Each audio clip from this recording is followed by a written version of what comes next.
4 years ago, I gave a talk to the National Association of Mortgage Brokers. They don't seem to be hiring a lot of people these days recently. But right before me, they had the 4 top people in the country, top producers. And they were going to give their words of wisdom. First person comes up and she says, my success strategy, it's easy. I just work harder than everybody else. I'm in the office at 6 o'clock in the morning. And I'm writing out mailers, I'm sending out things, I'm making phone calls, I'm doing this, I'm schmoozing, I'm boozing, open house, I'm on 10 at night, I'm on. You know, I listened to that, I was like, jeez. Second person comes up. I never go home. Man, I'm working so hard, I'm in the office all day. Third person comes up. I ain't even got a home.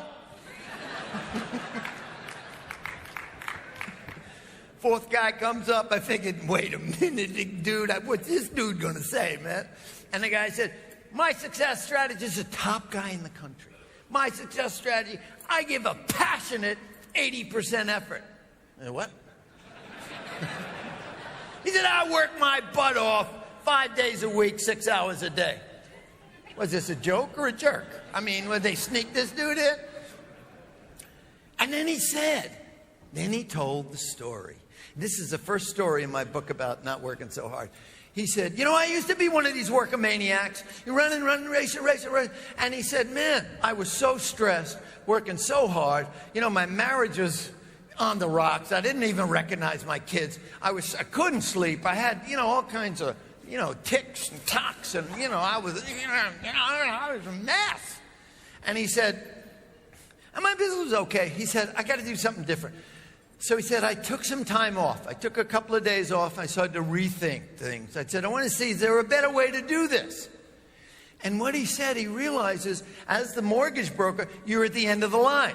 People come, they buy a house, they find a place, then they got to get a mortgage. You know, like you guys. Guy writes an RFP, and then he sends it to you. So you're at the reactive end. He said, what if I was at the proactive end? Remember what Sam Walton said? Always consider the opposite. And he started thinking, you know, he checked with the Chamber of Commerce. He found that there were some big companies coming into North Carolina where he lived. So he contacted the companies before they came there. And he talked to them, and eventually he went out and made a presentation, and he showed people the housing, the recreation, the education, all of that stuff.